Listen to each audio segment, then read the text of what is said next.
Hello, അപ്പോൾ ഇന്നത്തെ video വാഴക്കൂമ്പ് തോരൻ എങ്ങനെ ഉണ്ടാക്കാം എന്നുള്ളതാണ്. നല്ല ടേസ്റ്റാണ് കഴിക്കാനായിട്ട്. അപ്പോൾ അതെങ്ങനെ ഉണ്ടാക്കുന്നത് നോക്കാം. ഇതിൻ്റെ പുറമേ ഉള്ള തൊലി കളഞ്ഞിട്ടുണ്ട്. എന്നിട്ട് ഇതുപോലെ മുകൾ ഭാഗം ഒന്ന് കൊത്തിക്കൊടുത്ത് ചെറുതായി അരിഞ്ഞെടുക്കുക ചെയ്യുന്നത്. അപ്പോൾ അത് അരിഞ്ഞെടുക്കുമ്പോൾ മോരും വെള്ളത്തിലേക്ക് ഇട്ട് കൊടുത്താലും മതി ഇതിൻ്റെ കറ പോകാനായിട്ട്. അതല്ലെങ്കിൽ ഉപ്പുവെള്ളം തെളിച്ച് നന്നായി പിഴിഞ്ഞെടുത്താലും മതി. ഈ വെള്ളത്തിലേക്കാണ് ഞാൻ അരിഞ്ഞിട്ട് കൊടുക്കുന്നത്. ഇതിൽ ഉപ്പ് ചേർത്തിട്ടുണ്ട്. ഇത് കുറച്ച് കൊത്തി അരിഞ്ഞ് കഴിയുമ്പോൾ ഇതിൻ്റെ നടുഭാഗത്തായിട്ടൊരു തണ്ടുണ്ടാവും. അത് ഇതിൽ പെടാൻ പറ്റില്ല, അത് കയ്പുണ്ടാവും എന്നാണ് പറയൽ. അത് പെടാതെ അരിഞ്ഞെടുത്താൽ മതി. ഈ വെള്ളത്തിൽ നിന്ന് ഇത് നന്നായി പിഴിഞ്ഞെടുത്ത് വേറൊരു പാത്രത്തിലേക്ക് ഇട്ട് കൊടുക്കാം.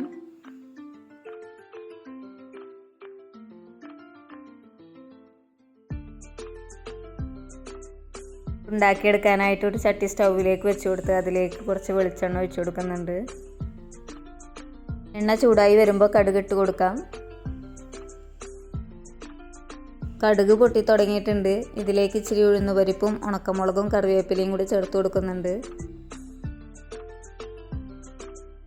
കുറച്ച് ചെറിയ ഉള്ളി അരിഞ്ഞ കൂടെ ചേർത്ത് കൊടുത്ത് ഒന്ന് വഴറ്റിയെടുക്കുന്നുണ്ട്.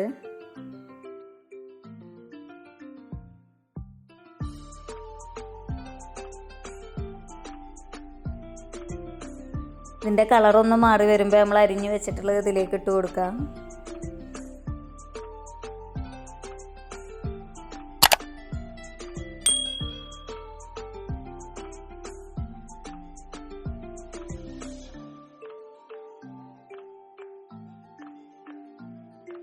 ഇതിലേക്ക് ആവശ്യത്തിനുള്ള ഉപ്പിട്ട് കൊടുത്തതിന് ശേഷം ഇത് നന്നായിട്ടൊന്ന് മിക്സ് ചെയ്തെടുക്കാം.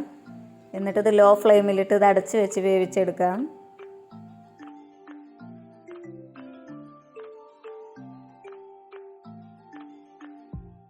ഇടയ്ക്കൊന്ന് തുറന്ന് ഇളക്കി കൊടുക്കണം. നോൺ സ്റ്റിക്കിൻ്റെ പാത്രത്തിലല്ല എങ്കിൽ ഇച്ചിരി വെള്ളം തെളിച്ച് കൊടുക്കാവുന്നതാണ്, ഇല്ലെങ്കിൽ അടി പിടിക്കും. ഇതിലേക്ക് വേണ്ട അരപ്പ് തയ്യാറാക്കിയെടുക്കാം. അതിനായിട്ടൊരു മിക്സിയുടെ ജാറിലേക്ക് ഒരു പിടി തേങ്ങ ഇട്ട് കൊടുത്തിട്ടുണ്ട്. ചെറിയ ഉള്ളി, ചെറിയ ജീരകം, എരിവിന് ആവശ്യമായിട്ടുള്ള 2 പച്ചമുളക് ഇട്ട് കൊടുക്കുന്നുണ്ട്. 2 വെളുത്തുള്ളി, 1/4 ടീസ്പൂൺ മഞ്ഞൾപ്പൊടി.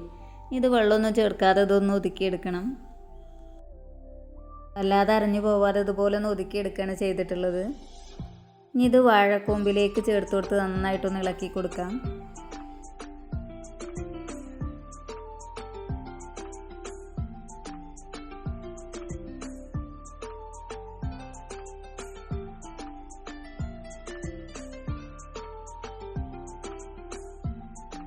നന്നായി മിക്സ് ആക്കിയതിന് ശേഷം ഇതിൻ്റെ അടപ്പ് അടച്ച് ഒരു 5 മിനിറ്റ് ലോ ഫ്ലെയിമിൽ വെച്ച് കൊടുക്കാം. ഈ അരപ്പൊക്കെ ഒന്ന് അതിൽ മിക്സായി വരട്ടെ.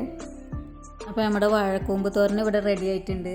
നല്ല ചൂടുള്ള ചോറിലേക്ക് ഇത് കൂട്ടിക്കുഴച്ച് കഴിക്കാനായിട്ട് നല്ല ടേസ്റ്റാണ്. എളുപ്പം ഉണ്ടാക്കിയെടുക്കാനും പറ്റും. അപ്പോൾ ഇത് ഉണ്ടാക്കി നോക്കിയിട്ടില്ലെങ്കിൽ ഒരു വട്ടമെങ്കിലും ഇതൊന്ന് ഉണ്ടാക്കി നോക്കണം. വീഡിയോ ഇഷ്ടമായിട്ടുണ്ടെങ്കിൽ ലൈക്ക് ചെയ്യുക, കമൻറ്റ് ചെയ്യുക, കൂടെ സബ്സ്ക്രൈബ് ചെയ്യുക.